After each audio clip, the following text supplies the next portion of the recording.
예, 하나님 말씀 찾겠습니다. 말씀은 빌레몬서 1장 8절에서 20절까지 말씀입니다.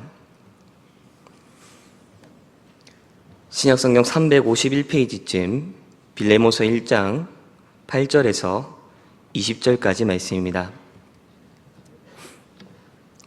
빌레몬서 8절에서 20절까지 말씀 우리 한 절씩 교독하도록 하겠습니다. 이러므로 내가 그리스도 안에서 아주 담대하게 내게 마땅한 일로 명할 수도 있으나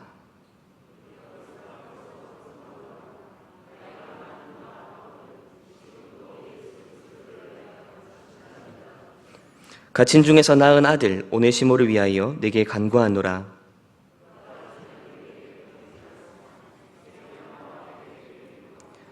네게 그를 돌려보내노니 그는 내 신복이라.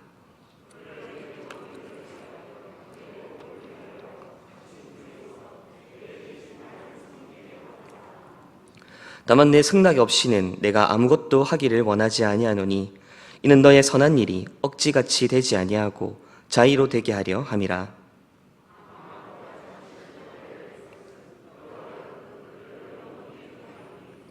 이후로는 종과 같이 대하지 아니하고 종 이상으로 곧 사랑받는 형제로 둘 자라.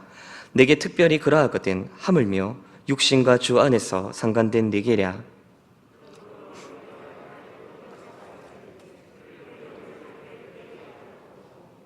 그가 만일 내게 불의를 하였거나 내게 빚진 것이 있으면 그것을 내 앞으로 계산하라.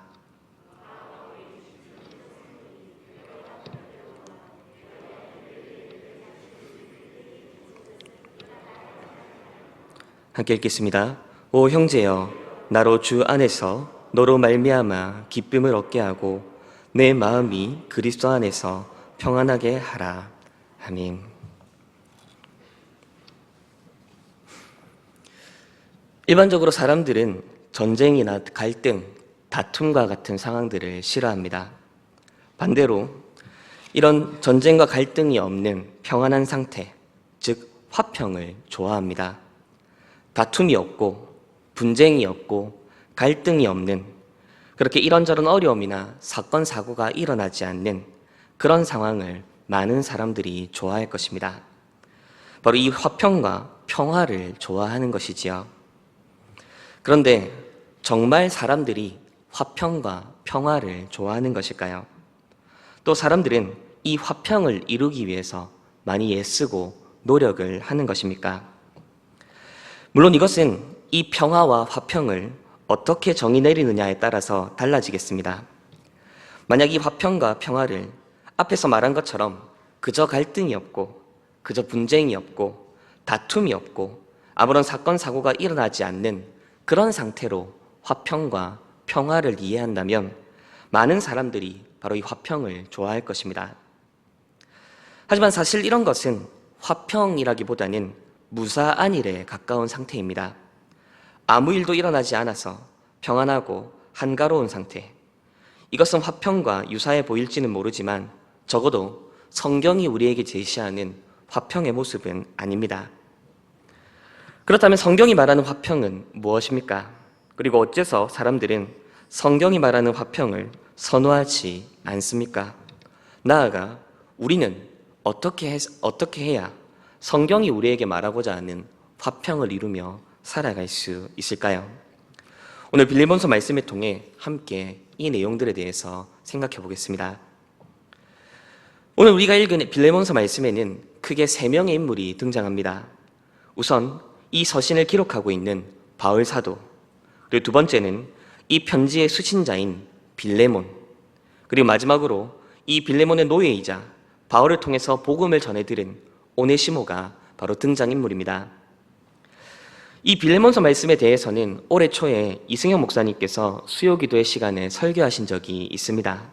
그래서 빌레몬서 말씀과 관련해서 더 깊고 풍성한 내용을 이해하시려면은 홈페이지에 가셔서 당시 설교를 들어보시면 좋겠습니다. 이미 잘 알고 계신 분들도 있겠지만 빌레몬서의 배경은 이렇습니다. 바울 사도가 감옥에 갇혀 있을 때 혹은 가택 연금 중일 때에 오네시모라고 하는 사람을 만나게 됩니다. 바울은 이 오네시모에게 복음을 전하고 그로 하여금 자신을 따르게 만듭니다. 그런데 오네시모와 교제하며 알아가던 과정 속에서 바울은 바로 이 오네시모가 자신의 다른 동역자 빌레몬의 노예였다라고 하는 사실과, 그리고 이 오네시모가 빌레몬에게 잘못을 저지르고 도망쳐 나온 자라는 사실도 알게 되었습니다. 그리고 바로 이 빌레몬서는 이 오네시모로 하여금 주인 빌레몬에게 돌려보내면서 빌레몬으로 하여금 이 오네시모를 받아줄 것을 간청하는 내용이 바로 그 골자입니다. 배경 설명에서 말씀해 드렸듯이 오네시모는 빌레몬 집안의 노예였습니다. 당시는 지금과는 달리 신분 차이가 매우 뚜렷한 시대였는데, 따라서 노예가 주인의 집을 버리고 도망치는 일은 매우 중대한 큰 죄에 해당하는 일이었습니다. 따라서 오네시모가 빌레몬의 집에 다시 돌아간다는 것은 도망쳐 나온 오네시모의 입장에서도 그러하고, 또 도망쳤던 노예를 다시 받아들여야 될지도 모를 빌레몬의 입장에서도 그렇고, 양쪽 모두에게 썩 반길 만한 일이거나 혹은 좋을 일은 아니었습니다. 오히려 꺼려지는 일이고 부담스러운 일이었지요. 먼저 오네시모의 입장을 생각해 봅시다. 우선 그의 출신과 신분만 놓고 생각해 보더라도 그가 주인 빌레몬의 집에 다시 돌아가는 것은 거의 불가능해 보입니다. 그는 빌레몬의 집에서 도망쳐 나온 노예입니다. 도망쳐 나왔다는 사실 자체가 그만큼 그 집을 떠나고 싶었다는 것을 보여주는 방증이 아니겠습니까? 이것만 놓고 보아도 오네시모에게 자신의 주인 빌레몬의 집으로 다시 돌아가라라고 하는 이 명령, 이 권면은 매우 꺼려지는 일이었을 것입니다. 더군다나 그는 주인 빌레몬으로부터 도망쳐 나온 노예입니다. 앞에서 말씀드렸듯 당시 노예가 주인을 떠나 도피하는 것은 매우 큰 중죄에 해당합니다. 자칫 주인에게 잡히면 목숨을 잃게 될지도 모른 그런 상황인 것이지요. 따라서 오네시모의 입장에서는 이 빌레몬의 집만큼은 결코 돌아가고 싶은 곳이 아니었을 것입니다. 이 세상 다른 어디라도 갈 수 있지만 적어도 이 빌레몬의 집만큼은 돌아가고 싶지 않은 것이 노예 빌레몬의 마음이었겠지요. 따라서 오네시모에게 가장 좋은 길은 그저 과거의 일은 과거의 일로 묻어두고 이제 바울과 함께 조용히 지내는 것이었을 겁니다. 굳이 과거의 길을 들추어내서 긁어부스럼 만들 것이 아니라 평안하게, 화평하게 지내면 되지 않았겠습니까? 그런데 이것은 어쩌면 빌레몬의 입장에서도 비슷할지도 모르겠습니다. 빌레몬의 입장에서 오네시모가 자신을 버리고 도망친 것은 분명 사실이지만, 그리고 분명히 분하고 기분 나쁜 일이었겠지만, 그러나 동시에 다르게 생각해보면 이제 이 오네시모가 도망친 이후에는 더 이상 이 오네시모와 관련해서 크게 신경 쓸 일이 없어졌을 것입니다. 물론 당시의 재산과 노동력으로 여겨졌던 노예 한 명이 사라진 것은 손해본 기분이 들 것이고 썩 기분 좋은 일은 아니었겠지만, 도망친 노예 때문에 온 촉각을 곤두세우고 지내야 될 만큼 그렇게 빌레몬이 한가로운 사람은 아마 아니었을 것입니다. 물론 가끔 생각나서 짜증도 나고 분노도 났겠지만, 그렇다 하여서 이 오네시모 때문에 아무것도 하지 못하는 분노에 빠질 필요 없이 이제 이 오네시모에 대해서 서서히 잊어가면 될 일이었지요. 그런데 그러던 어느 날 갑자기 오네시모가 눈앞에 나타납니다. 더군다나 그 오네시모는 그냥 돌아온 것도 아니라 바울 사도라고 하는 그런 든든한 백을 데리고 그렇게 찾아온 것입니다. 그리고 바울 사도는 이 빌레몬에게 이렇게 명령이 아니라 간구하지요. 오네시모를 용서할 뿐만 아니라 그를 형제로 받으라. 빌레몬의 입장에서 지금 오네시모가 자기 눈앞에 나타나는 이 상황은 결코 유쾌한 상황은 아니었을 것입니다. 차라리 다시는 눈앞에 나타나지 않았더라면 더 좋았을지도 모를 일이지요. 그냥 과거에 재수 없는 일 정도로 여기면서 이제는 이 오네시모를 잊고 지내는 것이 혹시 더 마음이 편했을지도 모르겠습니다. 이처럼 도망친 노예 오네시모가 주인 빌레몬에게 돌아간다는 것은 오네시모의 입장에서도 그렇고 빌레몬의 입장에서도 그렇고 결코 두 사람 모두에게 유쾌한 일이 될 수 없었습니다. 또한 이 오네시모를 빌레몬에게 돌려보내는 일은 오네시모와 빌레몬 두 사람에게만 꺼려지고 부담스러운 일은 아니었습니다. 오네시모를 빌레몬의 집으로 돌려보내는 것은 지금 이 일을 계획하고 추진하고 있는 바울 사도에게도 부담스럽고 위험을 감수해야 되는 일로 여겨졌을 것입니다. 어째서 바울 사도에게 이 일이 부담스럽고 어려운 일이었느냐? 그것은 바울 사도의 이 계획과 시도가 자칫 잘못하면 오네시모와 빌레몬 두 사람 모두를 잃게 되는 그런 결과를 가져오게 될지도 모르기 때문이지요. 우선 오네시모는 바울 사도가 복음을 통해 낳은 아들이었습니다. 또한 그는 복음을 받아들인 이후 바울 사도를 돕는 일에 충실하게 감당하고 있었지요. 바울은 이런 오네시모를 자신의 신복, 원어 성경에 따르면 심장으로 여길 만큼 매우 귀하고 소중하게 여기고 있었습니다. 그런데 그런 오네시모를 그가 도망쳐 나온 주인 빌레몬에게 다시 돌려보내는 것은 결코 쉬운 결정은 아니었을 것입니다. 자칫 빌레몬에게 돌아가는 것을 두려워한 오네시모가 또다시 다른 곳으로 도망치게 될 일지도 모를 일이지요. 혹은 빌레몬에게 잘 갔다 하더라도 빌레몬이 오네시모를 용서하지 않는다라고 한다면, 더 나아가서 이 도망친 노예 오네시모를 빌레몬이 신고를 해버린다면 그는 수감되거나 혹은 사형에 처해질지도 모를 일이었습니다. 이렇듯 오네시모를 빌레몬에게 돌려보내는 것은 자칫 잘못하면 바울의 입장에서는 오네시모를 잃게 될지도 모른 그런 위험을 감수해야 되는 일이었습니다. 또한 바울 사도는 이 일로 인해 빌레몬 또한 잃게 될지도 모를 일이었습니다. 분명 빌레몬은 바울의 동역자로서 바울 사도를 존경하는 인물이었고 잘 따르는 인물이었지요. 무엇보다 빌레몬은 바울에게 복음을 빚진 사람이었습니다. 그만큼 바울도 빌레몬을, 또한 빌레몬도 바울을 복음 안에서 서로 기뻐하고 사랑하며 아끼는 사이였습니다. 하지만 아무리 그렇다 한들 바울 사도가 이런 방식으로 오네시몬을 자신에게 돌려보내는 것은 충분히 기분 나쁠 수도 있는 일이지요.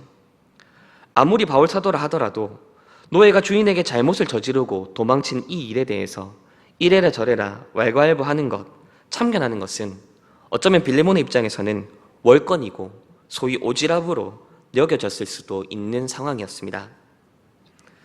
따라서 빌레몬을 향한 바울 사도의 이 요구, 이 간청은 자칫 지금까지 서로 쌓아온 두 사람의 관계와 신뢰를 무너뜨리고 흔들리게 만들 그런 위험을 동반한 것이었지요. 이처럼 오네시모를 빌레몬에게 다시 돌려보내는 이 일은 빌레몬으로부터 도망쳐 나온 노예 오네시모에게도 그렇고 돌아온 오네시모를 받아들여야 하는 빌레몬의 입장에서도 그렇고, 그리고 이 일을 계획하고 권하고 간청하는 바울 사도 자신에게도 매우 위험하고 부담스러운 일로 여겨졌을 것입니다. 자, 그렇다면 어째서 바울 사도는 이런 일을 시도하고 있습니까? 어째서 바울 사도는 오네시모에게도 빌레몬에게도 심지어 자기 자신에게도 너무나도 부담스럽고 꺼려지는 이 일을 지금 자처하고 있습니까? 왜 바울 사도는 오네시모를 빌레몬에게 돌려보냅니까? 그것은 오네시모가 빌레몬에게 돌아가고 또 빌레몬이 오네시모를 받아들이는 이 과정 속에 바로 그들 가운데 진정한 화평이 이루어질 수 있기 때문이었습니다. 설교를 시작하면서 말씀드렸듯이 만약 바울 사도가 그저 화평을 아무 일도 일어나지 않는 평안한 상태, 무사안일 상태 정도로 이해를 하고 있었다면 그는 결코 오네시모를 빌레몬에게 돌려보내지 않는 것이 더 나았을 것입니다. 오네시모도 과거의 일을 과거의 일로 묻어두고 잊은 채 지내고 빌레몬도 오네시모의 존재 자체를 잊고 지내면 그만이었겠지요. 하지만 바울 사도가 알고 있던 화평, 그것은 단순한 무사한 일이 아니었습니다. 바울 사도가 알고 있었던 화평은 훨씬 더 적극적이고 훨씬 더 능동적이며 역동적인 일이었습니다. 그렇다면 바울 사도가 알고 있던 이 화평은 무엇입니까? 도대체 그 화평이 무엇이기에 이토록 부담스럽고 거리끼는 이유들이 있음에도 불구하고 그는 오네시모를 빌레몬에게 돌려보내고 있는 것일까요? 바울 사도가 이해하고 있었던 화평, 그 화평의 첫 번째 내용은 진정한 화평에는 반드시 죄의 문제가 정당하게 다루어져야 된다는 사실입니다. 바울 사도는 감옥에서 오네시모를 만났고 그에게 복음을 전했습니다. 그리고 그를 복음으로 말미암아 낳은 아들로 여깁니다. 이때 오네시모에게 복음이 전해졌다라고 하는 이 사실은 오네시모 자신이 하나님 앞에 죄인이라는 사실과 예수 그리스도의 은혜가 필요한 자라는 사실을 깨달았다는 것을 의미하겠지요. 이렇게 복음이 전해지는 그 과정에서 분명 죄의 문제가 확실하게 다루어졌을 것입니다. 하지만 바울 사도는 오네시모와 교제를 나누는 과정 속에서 그가 바로 자신의 동역자 빌레몬의 노예 출신이라는 것과 그리고 더 나아가 이 오네시모가 바로 그 주인 빌레몬에게 죄를 짓고 도망친 자라는 사실을 알게 되었습니다. 앞에서도 말씀드렸듯 바울 사도가 단순한 평안, 단순한 무사 안위를 추구했다면 이 문제를 그냥 덮고 넘어갔겠지요. 이미 오네시모는 하나님 앞에서 자신의 죄인됨을 인정하고 복음을 받아들였으니 이제 더 이상 과거의 문제를 묻지 않아도 된다, 그렇게 생각할지도 모르겠습니다.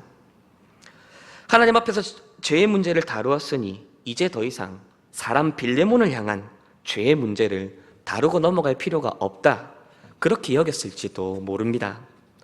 그리고 그것은 오네시모가 복음을 받아들이기 전에 행해진 일이기 때문에 굳이 다룰 필요가 없다고 생각했겠지요. 하지만 바울 사도는 그렇게 넘어가지 않습니다. 오네시모가 빌레몬에게 저지른 죄의 문제를 그냥 덮어놓고 넘어가지 않습니다. 그는 오네시모로 하여금 빌레몬에게 돌아가 용서를 구하라고 권합니다. 오네시모가 빌레몬에게 지은 죄의 문제를 덮고 넘어가지 않고 그 죄의 문제를 합당하고 정당하게 다룹니다. 분명 이것은 불편한 과정입니다. 이것은 매우 거리끼는 과정이지요. 이것은 죄를 지은 당사자에게도 부담스러운 일이지만 그 죄의 문제를 다루는 사도 바울, 더 나아가 교회, 직분자에게도 매우 부담스러운 문제입니다.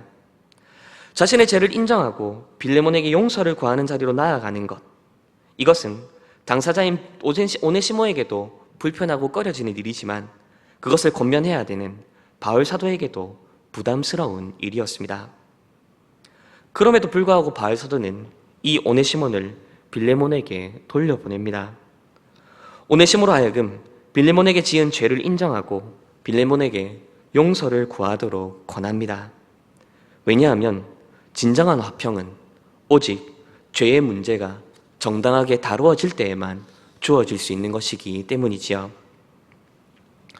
이어서 바울 사도가 이해하고 있었던 화평의 두 번째 내용은 진정한 화평은 죄 사함을 통해 죄 사함이 이루어질 때 비로소 주어지기 때문입니다. 우선 오네시모의 입장을 생각해 보면 그는 바울 사도로부터 복음을 받아들였습니다. 덕분에 그는 복음 안에서 위로와 평안을 맛보았을 것이고 복음이 주는 자유 또한 누리게 되었습니다. 이제 하나님 앞에 자신이 지은 모든 죄는 예수 그리스도의 보혈로 말미암아 사함을 받았고 자신의 과거의 이력이 더 이상 자신을 얽어매지 못한다는 사실도 깨닫게 되었을 것입니다. 그러나 다른 한편으로 이 오네시모의 마음과 그의 양심은 점점 더 부드러워집니다. 그리고 오히려 자신이 지은 죄에 대해 더욱더 섬세하고 민감하게 반응하게 되었습니다. 지금까지는 자신의 안위와 생명을 부지하는 것에 모든 초점을 맞추어 살아갔던 그 삶들이 이제는 복음 안에서 맺은 여러 사람들과의 관계에 소중히 여기고 그것들에 초점 맞추는 모습으로 변하기 시작합니다. 그리고 그의 변화된 마음은 과거 자신이 잘못을 저지르고 떠나온 주인 빌레몬에 대한 생각으로도 이어졌을지 모르겠습니다.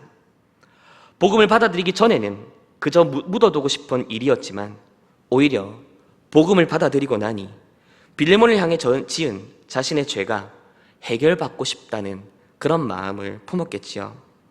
더군다나 과거 자신이 죄를 짓고 떠나온 그 주인 빌레몬은 자신이 믿고 받아들인 복음 안에서 한 지체요, 한 형제라는 사실을 깨닫게 되었을 것입니다.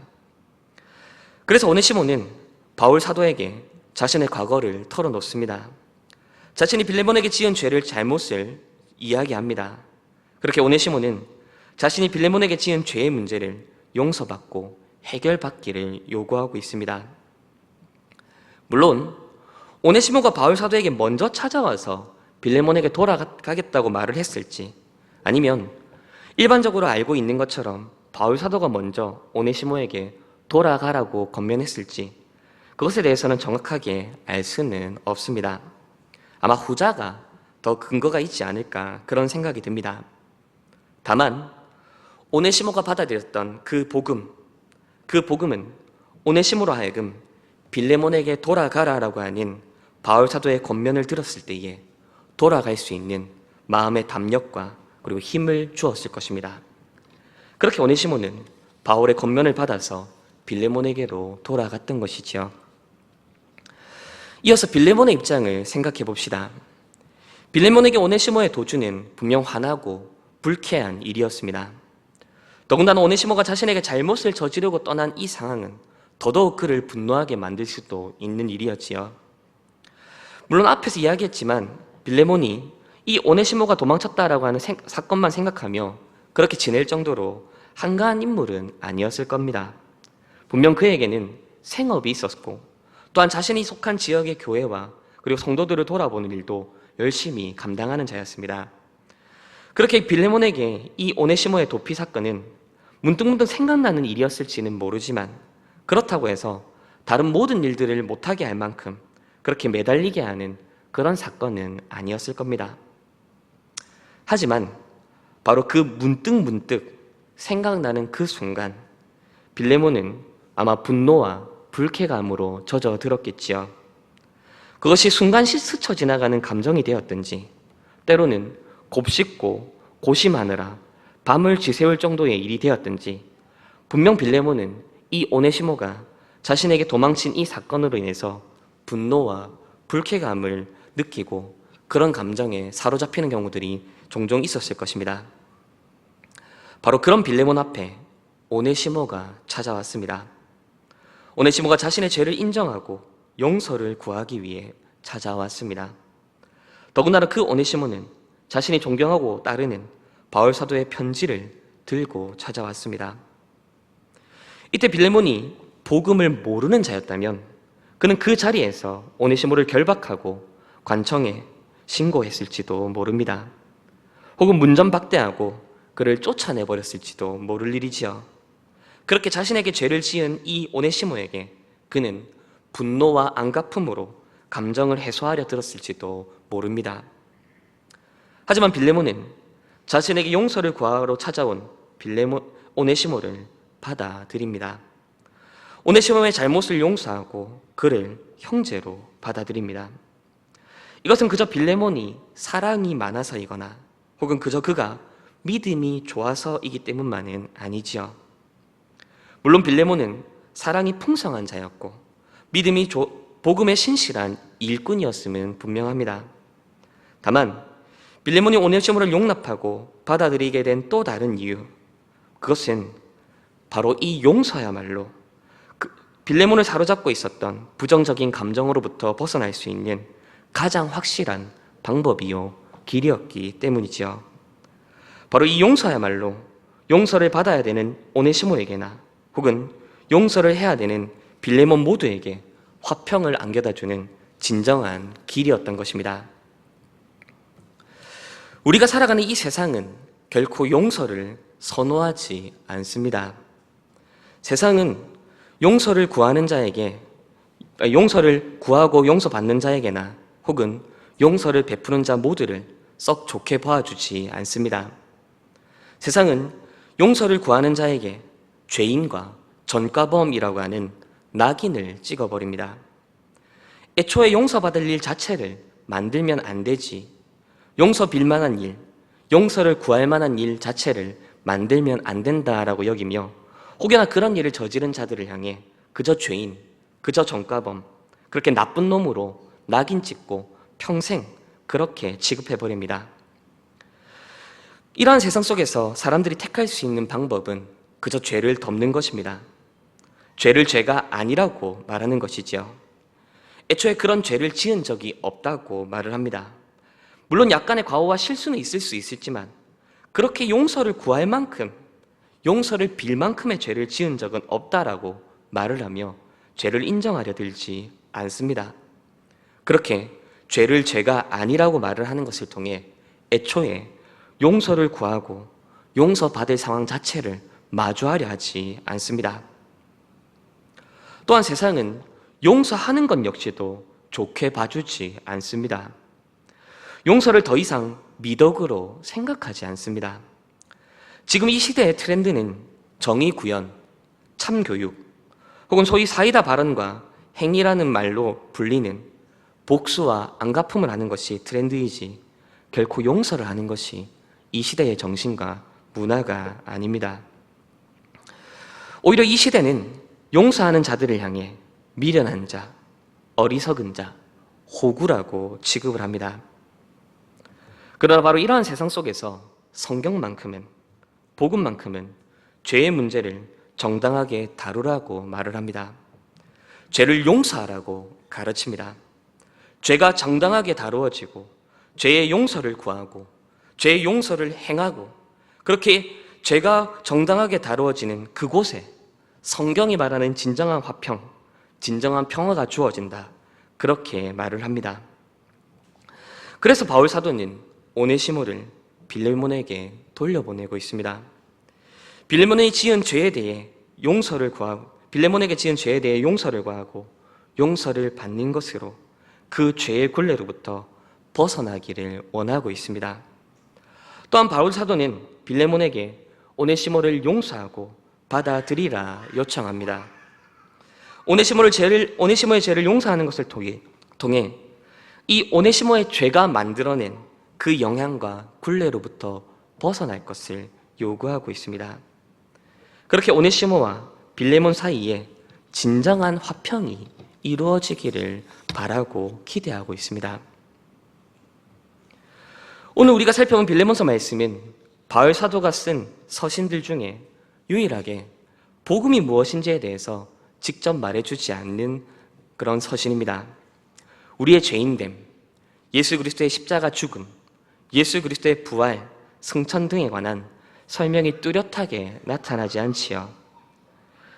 그럼에도 불구하고 이 편지가 성경에 포함될 수 있었던 이유는 바로 이 서신 안에 일어나고 있는 일들이야말로 복음의 가치와 복음의 의미를 가장 잘 드러내주고 보여주고 있기 때문이지요. 예수 그리스도의 복음에 담겨있는 용서와 화평을 이 서신이 너무나도 잘 보여주고 있는 것이지요. 오네시모가 주인 빌레몬에게 죄를 범하고 도망친 것처럼 우리 역시도 하나님께 범죄하여 도망친 죄인들입니다. 오네시모가 빌레몬으로부터 도망쳐 나오는 것을 통해 자신의 안위와 살 길을 모색했던 것처럼 우리 역시도 하나님을 떠나 하나님 아닌 다른 것들에서 우리의 살 길을 찾아 헤매던 자들이었습니다. 그런 오네시모에게 바울이라고 하는 중개자가 나타났습니다. 그리고 바울을 통해 자신의 죄가 해결받고 죄의 굴레로부터 벗어나기 위해서는 바로 주인 빌레몬에게 돌아가 용서를 받아야 된다는 사실을 깨닫게 되었습니다. 우리도 마찬가지입니다. 하나님과 우리 사이에 중보자께서 나타나셨습니다. 바로 우리 주 예수 그리스도이시지요. 예수님과 그분의 말씀을 통해 우리는 우리의 진정한 안식과 평안은 하나님을 떠나는 것에 있는 것이 아니라 오히려 하나님께로 돌이켜 나아가 우리의 죄를 해결받는 것에 있다는 사실을 깨닫게 되었습니다. 바울 사도는 오네시모를 빌레몬에게 그냥 돌려보내는 것으로 그치지 않습니다. 그는 친히 빌레몬과 오네시모 사이에 중재자로 나서며 오네시모를 위해서 빌레몬에게 간청합니다. 오네시모의 죄를 용서하고 받아달라고 간구합니다.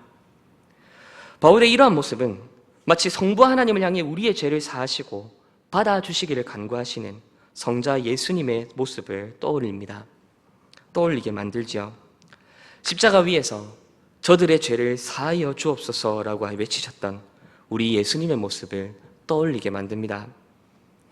또한 바울 사도의 간청은 오네시모를 용서해달라라고 하는 것에서 그치지 않았습니다. 그는 빌레몬에게 오네시모를 용서할 뿐만 아니라 그를 사랑받는 형제와 마치 바울을 대하듯 그렇게 오네시모를 대해달라 요구하지요. 우리 역시도 마찬가지입니다. 본디 우리는 하나님 앞에 범죄하여 하나님 앞에 죄인과 원수되었던 자들이었습니다. 그러나 그리스도의 대속으로 말미암아 우리의 죄가 용서받았습니다. 그러나 거기서 멈추지 않고 그리스도께서는 우리가 하나님의 자녀로 받아들여지도록 만들어 주셨습니다. 바로 예수 그리스도를 대하듯 죄인들을 대해달라 성부께 간구하고 계신 것이죠. 이처럼 빌레몬서에 나타난 바울의 모습과 행동은 그저 단순한 인간적 권면, 단순한 인간적 간청이 아니었습니다. 바울이 오네시모에게 돌아갈 것을 요구하는 것과 그리고 빌레몬에게 오네시모를 용서해달라 간청하는 것, 이것은 모두 그리스도께서 죄인을 위해 행하여 주신 복음적 사건을 따르는 일이었고 행하는 일이었습니다. 그리고 바로 이것이 성경이 우리에게 가르치는 화평을 이루는 길입니다. 성경이 말하는 화평은 그저 가만히 앉아서 아무 일도 하지 않고 그렇게 아무 일도 일어나지 않기를 바라는 소극적이고 수동적인 모습이 아닙니다. 아무것도 하지 않고 아무런 관계도 맺지 않고 그저 가만히 앉아 있었더니 아무 일도 일어나지 않았다라는 식의 무사한 일을 추구하는 것이 아닙니다. 성경이 말하는 화평은 죄가 다루어지고 죄가 극복되고 죄의 용서가 일어나는 가운데 우리에게 주어지는 것이죠. 무엇보다 이 화평은 하나님의 아들이신 예수 그리스도께서 우리를 위해 이루신 화목과 화평의 사역에 기초합니다. 예수님께서는 하나님과 원수되었던 우리를 화목해 하시기 위해서 친히 자기 자신을 화목제물로 내어드리셨습니다. 또한 예수님께서는 우리가 서로를 향해서 갈등하고 반목하고 다투는 갈라진 상태로 있었던 그런 우리의 막힌 담을 그의 피로 허무시고 그렇게 우리를 한 지체요, 한 몸이요, 한 교회로 불러주셨습니다. 이처럼 성경이 말하는 화평은 언제나 하나님의 아들이신 예수 그리스도께서 친히 자신을 내어주시는 섬김과 역사 가운데 세워지는 일입니다. 그리고 하나님께서는 바로 예수 그리스도의 화평케 하시는 사역 안에서 우리 모두를 하나님의 자녀로 부르셨습니다. 그리고 이제 예수님께서는 하나님의 아들로서 행하셨던 그 화평의 일들을 이제 우리가 행하고 따르기를 요구하십니다. 하나님의 독생자 예수 그리스도께서 이루셨던 화평의 사역을 이제 그리스도 안에서 하나님의 아들들로, 딸들로, 자녀로 부름받은 우리 모두가 행하며 나아가기를 요구하고 계십니다. 이제 말씀을 맺겠습니다. 오늘 우리는 빌레몬서 말씀을 통해 성경이 말하는 화평에 대해서 살펴보았습니다. 성경이 말하는 화평은 결코 무사한 일을 기대하는 소극적이고 수동적인 태도가 아닙니다. 성경이 말하는 화평은 하나님의 아들 예수 그리스도께서 자기 목숨을 내어줌으로써 이루어낸 적극적인 사건입니다. 성경이 말하는 화평은 성자 예수님께서 자기 피로 우리를 하나로 이루신 역동적인 사건입니다. 하나님께서 아들 예수 그리스도께서 이루신 그 화평으로 말미암아 우리를 하나님의 자녀로 받아주셨습니다. 하나님께서 아들 예수 그리스도가 이루신 그 화평으로 말미암아 그리스도를 머리로 하는 한 몸, 한 지체인 교회로 우리를 불러주셨습니다. 그리고 하나님께서는 그리스도께서 이루어주신 이 화평 속에 들어온 우리에게 이 화평케 하는 일을 감당하라 요구하십니다. 이 화평케 하는 일에는 분명 사람들이 일반적으로 기대하는 평안, 무탈한 상황, 그런 좋은 일들만 기다리고 있지는 않을 겁니다. 오히려 화평케 하는 일을 감당하기 위해서는 더 많은 수고, 더 많은 불편, 더 많은 손해를 감수해야 될지도 모릅니다. 때로는 나서지 않았다라면 받지 않아도 될 만한 여러 가지 오해를 받게 될지도 모릅니다. 그럼에도 불구하고 하나님께서는 우리를 화평케 하는 자리로 인도하고 부르십니다. 왜냐하면 이 화평케 하는 일에 참여하는 것을 통해 우리는 바로 우리가 하나님의 자녀라는 사실을 더욱더 분명하게 확인하며 나아갈 수 있기 때문이지요. 화평하게 하는 일에 참여함으로 바로 우리가 하나님의 아들 예수 그리스도의 그 놀라운 사역으로 말미암아 우리 또한 하나님의 자녀로 부름받았다는 사실을 확인할 수 있기 때문입니다. 그래서 우리 예수님께서는 이렇게 말씀하시지요. 화평케 하는 자는 복이 있나니 그들이 하나님의 자녀라 일컬음을 받을 것이며, 아무쪼록 하나님의 아들 그리스도께서 자기 목숨과 피값 주고 이루신 이 화평을 충만하게 누리며 나아가는 우리 모두가 되길 바랍니다. 그리고 더 나아가 그 화평을 누리는 자로서 또한 화평케 하는 일에 직접 발벗고 뛰어나서는 우리가 되기를 바랍니다.